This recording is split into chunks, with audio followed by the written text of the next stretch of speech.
India और USA का relation पिछले कुछ दिनों से लगातार खराब होता गया है and the reason is very much clear.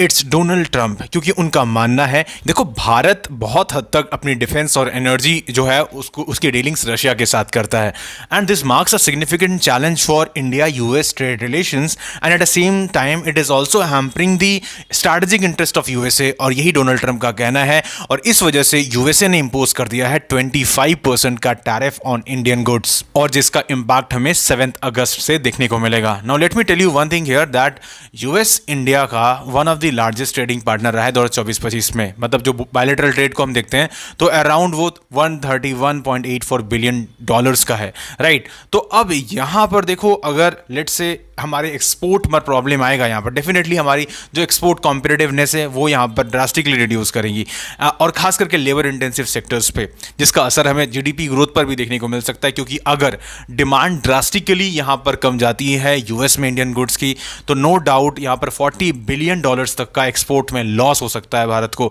तो इसका इम्पैक्ट तो डेफिनेटली है, लेकिन क्या इस overall as such crisis, tariff crisis की वजह से एक अपॉर्चुनिटी भी है कि इंडिया डाइवर्सिफाई कर सकता है अपनी ट्रेड को? तो आइए इस लेक्चर में हम इन डिटेल डिस्कस कर सकते हैं। बहुत सारे एस्पेक्ट्स हैं, so many things to understand in this lecture, but before that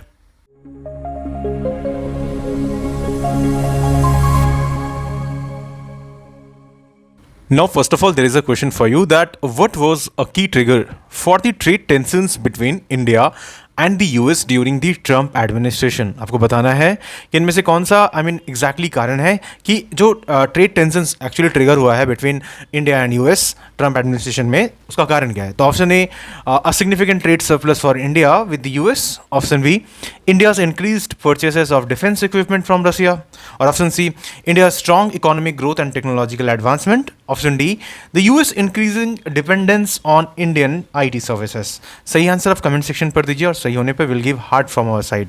now why all this in news? जैसे कि आप देख सकते हो डोनाल्ड ट्रंप का स्टांस, और इनिशियली मैंने आपको लेक्चर में बताया भी इंट्रोडक्शन के वक्त कि आखिर क्या कारण है। देखो, डोनाल्ड ट्रंप ने जिस हिसाब से अभी ट्वीट्स करना स्टार्ट किया, मतलब अपनी सोशल मीडिया हैंडल पर जाकर वो जिस तरीके से ये सब लिख रहे हैं, आप समझ सकते हो। जैसे यहाँ पर क्या लिखा है इन्होंने, that I don't care what India does with Russia, what can take their dead economies down together, for all I care we have done very little business with India, their tariffs are too high. India को बोल रहे हैं among the highest in the world. Likewise, Russia and the USA do almost मतलब no business together. मतलब Russia और US के बीच में किसी भी तरह का बिजनेस का एंगेजमेंट नहीं है. Let's keep it that way. And tell Medvedev that the failed former president of Russia. तो यहाँ पर वो तंज कस रहे हैं, ठीक है? किसको? जाहिर सी बात है मेदवेदेव को कह रहे हैं, जो कि फॉर्मर प्रेसिडेंट रह चुके हैं। उन्होंने तो डायरेक्टली यहाँ पर डोनाल्ड ट्रंप को क्रिटिसाइज किया है कई बार। So the failed former president of Russia who think he is still the president, to watch his word, he is entering very dangerous territory. तो एनीवे ये सब कुछ कहीं ना कहीं यहाँ पर उनके स्टेटमेंट सामने आते हुए आपको दिखते हैं, और यहाँ पर उन्होंने इंडिया को डेड इकोनॉमी का, रशिया को भी कहा है।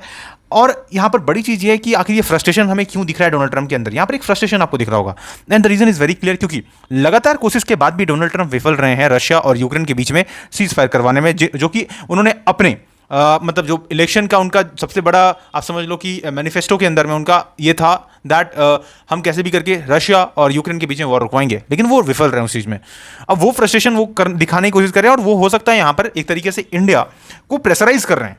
नो डाउट यहाँ पर वो प्रेशराइज कैसे कर रहे हैं कि वो यहाँ पर टैरिफ्स लगाकर मतलब रशिया को एक मैसेज भेजना चाहते हैं, और रशिया को हो सकता है ये सोचने पर विवश कर रहे हैं कि क्या यहाँ पर रशिया थोड़ी देर के लिए रुके और इस पॉइंट को कंसिडर करे कि वो मतलब इंडिया को नुकसान हो रहा है, राइट, उनकी वजह से। तो इस तरह का कहीं ना कहीं उनका हो सकता है माइंडसेट रहा होगा।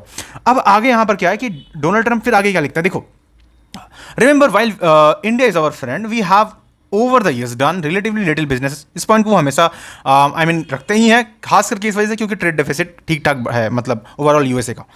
And with them because their tariffs are too high among the highest in the world. Again उसी चीज़ को रिपीट किया यहाँ पर भी, right, and have the most strenuous and obnoxious non-monetary trade barriers of any country, and also they have always bought a vast majority of their military equipments from Russia. तो मैंने कहा ना कि इनको इस चीज़ से दिक्कत है, right? And Russia's largest buyer of energy along with China at a time when everyone wants Russia to stop killing in Ukraine, right? All things not good. India will therefore be paying a tariff of 25%। तो इन्होंने as such इस overall tariff के पीछे कारण क्या बताया है, मतलब इन्होंने बताया है कि एज सच देखो यूएसए क्योंकि एक तो फेल रहा है इस चीज को रुकवाने में, आई मीन उनके बीच में सीजफायर करवाने में, दूसरा इनका कहना है क्योंकि एक तरह का पेनल्टी है राइट इंडिया पर, क्योंकि हम डिफेंस के इक्विपमेंट्स रशिया से खरीद रहे हैं, बाई कर रहे हैं राइट। तो ये इनको इस चीज का दिक्कत है और यही कारण है कि क्यों इन्होंने पेनल्टी लगाया है 1 अगस्त में। ओके तो ये सारी चीजें, तो जैसे आप देख सकते हो कि Trump slabs 25% tariff on all Indian goods and यहाँ पर करीब करीब $85 बिलियन तक का जो यहाँ पर एक्सपोर्ट हो रहा है वो रिस्क में है। तो अब देखो यहाँ पर एक चीज तो है कि डेफिनेटली इससे इंडिया का एक्सपोर्ट टू यूएस वो तो हैम्पर करेगा, लेकिन इस बीच क्या कुछ अपॉर्चुनिटी भी यहाँ पर भारत के लिए खुल सकता है? अब अपॉर्चुनिटी कैसे खुल सकता है ये एक बड़ा क्वेश्चन है। जाहिर सी बात है जब मैं बात कर रहा हूँ ट्रेड डाइवर्सिफिकेशन के बारे में, वो डेफिनेटली एक बहुत बड़ा स्कोप खोलता है, लेकिन इसके साथ हम ये भी नहीं चाहेंगे कि यूएस में जो डिमांड है इंडियन गुड्स का वो ड्रास्टिकली रिड्यूस कर जाए राइट, वो भी हम कभी नहीं चाहेंगे। तो आइए इस पॉइंट को हम समझते हैं सबसे पहले कि क्या अपॉर्चुनिटी बन सकता है राइट यहाँ पर। अब देखो जब हम बात चैलेंजेस की करते हैं तो यहाँ पर इन टैरिफ्स की वजह से जो 25% का टैरिफ लगा है तो एक तरह का टैरिफ क्राइसिस बना है। अब जिसकी वजह से क्या इंपैक्ट पड़ सकता है, तो सबसे पहला पॉइंट तो यही है, this will weaken the export competitiveness. बहुत हद तक ऐसा कहा जा रहा है कि करीब $40 बिलियन तक का यहाँ पर लॉस हो सकता है। और खास करके जब हम बात करते हैं यहाँ पर कई सारे लेबर इंटेंसिव सेक्टर्स हैं, ओके, चाहे बात आप टेक्सटाइल की कर लो, सी फूड की कर लो, जेम्स की कर लो, they basically heavily rely on US market. Okay, leather हो गया, गारमेंट्स हो गया, तो नो डाउट इन सारे जो सेक्टर्स होते हैं, ये जो एसएमई सेक्टर है, यहाँ पर मार्जिन बहुत कम होता है दोस्त। ओके, तो ऐसे में क्या होता है कि अगर यहाँ पर हल्का सा भी कुछ मतलब समझ लो कि इम्बैलेंस बनता है तो नो डाउट इससे बहुत ड्रास्टिकली इम्पैक्ट पड़ता है। तो यही सारी चीज़ें हैं यहाँ पर राइट।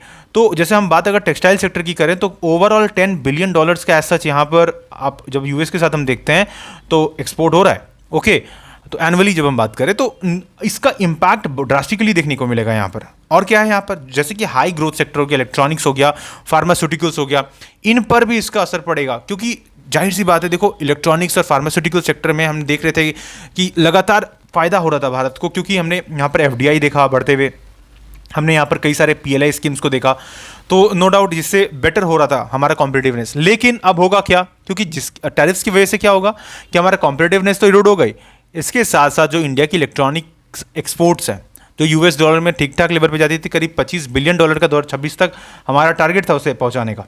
ओके, $25 बिलियन तक का। अब यूएस में स्मार्टफोन्स और उनके कंपोनेंट्स की जो डिमांड है वो यहाँ पर रिड्यूस कर जाएगा इसकी वजह से। तो ये भी एक बहुत बड़ा दोस्तों दिक्कत है right. At the same time देखो यहाँ पर जब हम वैल्यू चेन अपग्रेडेशन की बात करते हैं, यहाँ पर भी हम कोशिश कर रहे थे कि जो हमारा वैल्यू चेन अपग्रेडेशन है, जहाँ पर हम लो वैल्यू एक्सपोर्ट से हम कोशिश कर रहे थे हाई वैल्यू मैन्युफैक्चरिंग की तरफ जाने का right, branded products, design based goods right, तो ये भी रिस्क में आ जाएंगे, जाहिर सी बात है। ओके, तो ये भी एक दिक्कत है यहाँ पर। इसी तरीके से चाइना का जो डंपिंग थ्रेट होता है वो रेगुलरली है, क्योंकि वो अपने सस्ते गुड्स को इंडियन मार्केट में फ्लो करवाएगा बहुत ज़्यादा। तो ये सारी चीज़ें जो हैं ये एक मेजर यहाँ पर चैलेंजेस को क्रिएट कर रहे हैं, बहुत बड़ा चैलेंजेस क्रिएट हो रहा है। एंड अब इसके जगह लेकिन कुछ स्ट्रैटेजिक अपॉर्चुनिटीज़ भी भारत के लिए बन रहा है। वो क्या है यहाँ पर, now turning tariffs into trade opportunities. देखो जो टैरिफ लगा है भारत पर उसको हम अपॉर्चुनिटीज में कैसे बदल सकते हैं, तो एक एक करके अगर हम पॉइंट के बारे में बात करें तो integrating into global supply chain, जैसे कि चाइना +1 या फिर फ्रेंड शोरिंग स्ट्रैटेजीज हो गया। तो यहाँ पर चाइना +1 या फ्रेंड शोरिंग स्ट्रैटेजीज हैं क्या, ये बहुत इंपॉर्टेंट चीज़ है कि देखो ये दोनों ही स्ट्रैटेजी कहीं ना कहीं एक चीज़ पर डिपेंड करती हैं, both approaches on basically managing supply chain risk and diversification. Friend shoring में क्या होता है कि हम ट्रस्टेड पार्टनर्स की एक सर्कल बना लेते हैं जहाँ पर एक दूसरे के साथ में ट्रेड ज़्यादा करते हैं, ताकि जो ओवरऑल यहाँ पर आप समझ लो कि जियोपॉलिटिकल रिस्क जो होता है कई बार राइट, उस चीज़ को यहाँ पर मिटिगेट किया जा सके। और इसी तरीके से कई बार क्या होता है कि जियोपॉलिटिकल रिस्क की वजह से सप्लाई चेन में डिसरप्शन आता है, तो वो यहाँ पर कहीं ना कहीं हैम्पर ना हो, वो चीज़ भी कहीं ना कहीं देखा जाता है। दूसरी तरफ में चाइना +1 स्ट्रैटेजी बेसिकली क्या होता है, basically it's a business strategy where company seeks to diversify their supply chain right, जहाँ पर ऐसा ना हो कि सिर्फ एक देश पर इस पूरा सप्लाई चेन डिपेंडेंट हो। इससे क्या होगा कि बहुत ज़्यादा इंपैक्ट पड़ेगा अगर सडनली कुछ प्रॉब्लम्स हो। अगर डाइवर्सिफाई होगा, मान लो यूएस और चाइना के बीच में अगर सिर्फ चाइना से डिपेंडेंसी है मतलब जितना भी आपका सच गुड्स का है, तो वो एक प्रॉब्लम क्रिएट कर सकता है राइट। तो उस चीज को कहीं ना कहीं मतलब डाइवर्सिफाई करने के लिए बाकी प्लेयर्स को भी इन्वॉल्व करना चाइना के अलावा, वो भी कहीं ना कहीं यहाँ पर यूएस का एक स्ट्रैटेजी रहता था। तो उसमें भारत का क्या स्कोप बनता है, वो बड़ा इंपॉर्टेंट चीज़ हो जाता है ऐसे में, राइट। तो कई बार देखो कंपनीज चाइना के अलावा भी कहीं ना कहीं रास्ता देखती हैं, और वैसे में इंडिया एक बहुत इंपॉर्टेंट प्लेयर बन के सामने आता है। जैसे अगर हम बात करें इंडिया की जो पीएलआई स्कीम्स है, उन्होंने काफ़ी ज़्यादा यहाँ पर एज सच अट्रैक्ट कर रखा है इन्वेस्टमेंट्स को, राइट। जैसे अगर एप्पल की रिस्पेक्ट में हम बात कर लें तो वहाँ पर अराउंड 14% का भी एज सच ग्लोबल आईफोन का जो मैन्युफैक्चरिंग हो रहा है वो भारत में शुरू हो रहा है, राइट। तो वो कहीं ना कहीं अट्रैक्ट किया गया है। तो करीब $14 बिलियन के एज सच यहाँ पर ये मार्केट को ओवरऑल बना रहा है, जिससे ओवरऑल एक्सपोर्ट्स इंडिया का ड्रास्टिकली इंक्रीज करेगा, राइट। एंड ऐसे में आने वाले वक्त में इनोवेशंस भी बढ़ेगा ओवरऑल, जिसकी वजह से अल्टीमेटली इंडिया फ्यूचर में एक सेमीकंडक्टर हब बन के भी सामने आएगा, नो डाउट अबाउट दैट। तो वो भी एक चीज इंपॉर्टेंट हो जाता है यहाँ पर। तो नो डाउट यहाँ पर एक अपॉर्चुनिटी बनता है। After that leveraging services and digital trade, IT and fintech, no doubt India edge रखता है with respect to service sector. Goods के कंपैरिजन में हमारा जो सर्विस सेक्टर का फ्लो है वो काफी स्ट्रांग है, तो उस पॉइंट पर भी यहाँ पर नेगोशिएट किया जा सकता है। Boosting domestic manufacturing like make in India and PLI scheme, इस पर हमने ऑलरेडी बात किया कि जितना ज़्यादा हमारा डोमेस्टिक इंडस्ट्री स्ट्रांग होता जाएगा ना, उतना हमारा डिपेंडेंसी बाहर पे कमता जाएगा। एंड डेफिनेटली दिस विल मतलब जो हमारा नेगोशिएशन पावर वो जहां पर ज़्यादा बढ़ जाता है वैसे केस में, राइट। तो अगर डिपेंडेंसी नहीं रहेगा तो अगर मान लो कि कोई टैरिफ लगा रहा है भी, उतना ज़्यादा इंपैक्ट नहीं पड़ेगा वैसे में, राइट। तो हम जितना ज़्यादा आत्मनिर्भरता को अचीव करते जाएंगे हर सेक्टर पर, उतना ज़्यादा हमारा बेहतर होगा, राइट। तो वो भी एक चीज़ हो जाता है। Diversifying trade partners like EU, ASEAN and LAC, like मतलब हो गया आपका लैटिन अमेरिकन कंट्रीज। तो अभी रिसेंटली हमने ये पहल देखा कि अपने देश में मतलब हमारे प्राइम मिनिस्टर श्री नरेंद्र मोदी जी ने ओवरऑल LAC के वो मतलब कई सारे कंट्रीज में वो गए थे, एंड वहाँ पर ट्रेड डील्स भी हुआ है, नो डाउट। तो हम फोकस कर रहे हैं खास करके ग्लोबल साउथ की तरफ भी, हम कहीं ना कहीं नए पार्टनर्स को बनाने की कोशिश कर रहे हैं, जो कि एक बड़ा अपॉर्चुनिटी वहाँ पर भी है। दूसरी तरफ में हमने UK के साथ में भी FTA किया, तो वहाँ पर भी एक अपॉर्चुनिटी खुलता है, राइट। तो हम ऑलरेडी इस चीज़ पर काम करें कि डाइवर्सिफाई किया जाए सच ट्रेड को, countering China's dumping with anti dumping measures, right. ये भी एक बड़ा इंपॉर्टेंट पॉइंट हो जाता है, क्योंकि चाइना बहुत चालाक है और वो सस्ते गुड्स को बहुत ज़्यादा इंडिया में कई बार फ्लो करने की कोशिश करता है। ये एक मेजर इशू है, राइट। तो यहाँ पर इंडिया की जो एंटी डंपिंग ड्यूटीज है ऑन चाइनीज चीज like 15 to 30% have protected domestic producer so far, right. तो वो भी एक चीज़ है। इस तरह के जो मेजर्स होते हैं नो डाउट ये भी यहाँ पर प्रोटेक्ट करते हैं। तो वो एक प्रॉब्लम है, ये कहीं ना कहीं इस चीज़ को भी कहीं ना कहीं इनहांस किया जा सकता है ऑब्वियसली। तो जो हमारा डेफिसिट है चाइना के साथ में, वो यहाँ पर ड्रास्टिकली इंप्रूव हो सकता है उससे। तो जाहिर सी बात है डोमेस्टिक अगर सेक्टर वो बूस्ट करेगा तो वो चीज़ हमें देखने को मिल सकता है। तो ये सारे वो पॉइंट्स है डेफिनेटली सामने आते हैं। After that what we have powering make in India amid tariff shift. जाहिर सी बात है मेक इन इंडिया को बूस्ट करना, इस पर हम डिस्कस किए। Expanding PLI for APIs, solar modules and electronics, targeting high value exports like smart textiles and branded goods हो गया, ओके। इस तरीके से reducing import dependency about 70% of APIs from China, तो वो भी कहीं ना कहीं एक इंपॉर्टेंट चीज़ हो जाता है। और इसी तरीके से हमने मतलब ओवरऑल इस पॉइंट पर भी ध्यान दिया कि जो ग्लोबल ट्रेड टाइज है उसको और ज़्यादा बेटर करना है। तो जैसे for example fast tracking FTAs हो गया, EU हो गया, मतलब ओवरऑल हमने अभी UK के साथ किया है, ASEAN हो गया जहाँ पर 50 बिलियन ट्रेड पोटेंशियल है, उन चीज़ों को हम एक्सप्लोर कर सकते हैं। Tapping Latin American countries and African market, जहाँ पर अबाउट 20% का आपका फार्मा मार्केट है। Leveraging UAE FTA for tariff neutral exports, तो ये भी एक पॉइंट आपका कहीं ना कहीं निकल कर सामने आता है कि बाकी जितनी भी ऐसा कंट्रीज़ हैं हम उस तरफ भी फोकस करें। सिर्फ ऐसा ना हो कि US के तरफ सोली अपनी पूरी पॉलिसी को शिफ्ट कर दे, तो वो भी ठीक नहीं है। This is not also I mean good for India. वहाँ पर भी हमें डाइवर्सिफिकेशन लाने की ज़रूरत है, हमें मल्टीपल पार्टनर्स रखने की ज़रूरत है, ताकि डिपेंडेंसी एक कंट्री पर रहने की वजह से क्या होता है, कई बार डिस्ट्रप्शन हो जाता है सप्लाई चेन पे, और उसकी वजह से लार्जर इंपैक्ट हमारी इकोनॉमी पर पड़ सकता है, इन्फ्लेशन पर पड़ सकता है। इस तरीके से strategies reform to maximise opportunities like investing $5 billion in research and development for high tech sector, okay. इस तरीके से supporting SMEs with about $2 billion export fund, improving logistics like cutting cost from 14% to 9% of GDP। जाहिर सी बात है अगर हम logistics को इंप्रूव करेंगे तो वहाँ पर कहीं ना कहीं बेटरमेंट आएगा। Modernising land and credit access for MSME, तो ओवरऑल जो ईज ऑफ डूइंग बिजनेस उसको बेटर कर सकते हैं। तो ये सारी चीज़ें जो हैं वो कहीं ना कहीं ये जो ओवरऑल ट्रेड बैरियर हमारे ऊपर जो पड़ रहा है, मतलब टैरिफ बैरियर जो पड़ रहा है, उसको कहीं ना कहीं एक अपॉर्चुनिटी में बदलने की पोटेंशियल रखता है। लेकिन ये सारे एस्पेक्ट्स अगर हम खोलने की कोशिश करेंगे तो नो डाउट वो एक अपॉर्चुनिटी बनेगा। लेकिन इसका मतलब ये नहीं है कि ओवरऑल US की सिग्निफिकेंस कम जाती है, नहीं, US का सिग्निफिकेंस है, no doubt about that, okay. तो उस चीज़ को हम बेटर कैसे कर सकते हैं? तो देखो यहाँ पर हमें दोनों चीज़ को बैलेंस आउट करना पड़ेगा। एक तरफ तो US है, US में हम क्या देख रहे हैं कि एज सच वहाँ पर ट्रंप अभी रिसेंटली पूरी तरीके से इंडिया के ऊपर प्रेशराइज करने की कोशिश कर रहे हैं। ऑल्दो इंडिया ने यहाँ पर जवाब दिया है, अभी हम बात करेंगे क्या जवाब दिया है, लेकिन ओवरऑल देखो यहाँ पर क्या हो रहा है कि हम रशिया के साथ भी टाइज को स्ट्रांग रखेंगे। डेफिनेटली वो हमारे रिलायबल पार्टनर्स में से एक है। And even you can say to some extent it is more trustable than United States of America. वो भी एक बड़ा चीज़ हो जाता है। और देखो आप यहाँ पर देख सकते हो कि ये ऑफिशियल स्टेटमेंट आया है MEA के द्वारा कि इंडिया को टारगेट किया जा रहा है जानबूझकर US के द्वारा, यूरोपियन यूनियन के द्वारा, कि वो रशिया के साथ में हम ट्रेड कर रहे हैं। तो देखो यहाँ पर इंडिया ने कहा है कि ये बिल्कुल डबल स्टैंडर्ड है। अब देख सकते हो जैसा कि ये अनजस्टिफाइड है, अनरीजनेबल है, डबल स्टैंडर्ड को दिखाता है एज सच US का, यूरोपियन यूनियन का।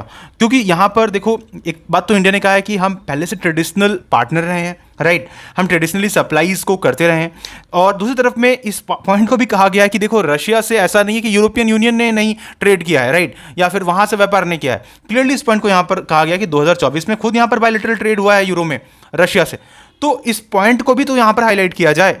और यहां पर कहा गया है कि यूरोप और रशिया, देखो यहाँ पर जो ट्रेड इंक्लूड्स है, यहाँ पर एनर्जी भी है, यहाँ पर एनर्जी सिर्फ नहीं है, यहाँ पर फर्टिलाइजर भी शामिल है, माइनिंग प्रोडक्ट भी शामिल है, केमिकल्स भी शामिल है, आयरन एंड स्टील, मशीनरी, ये सब कुछ शामिल है। तो ये सिर्फ इंडिया स्पेसिफिक ही क्यों है?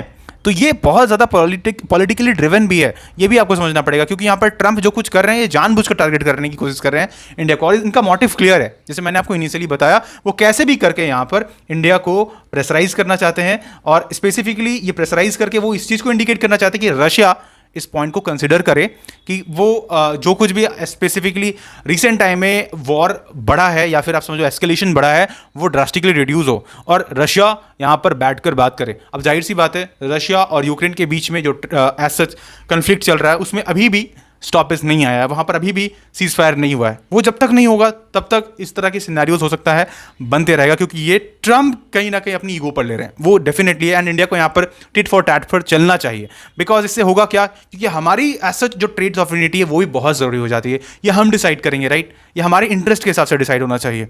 बाय द वे, आपका क्या मानना है? Do let me know in the comment section, and for more this videos do subscribe to Shriram IAS. Thank you so much.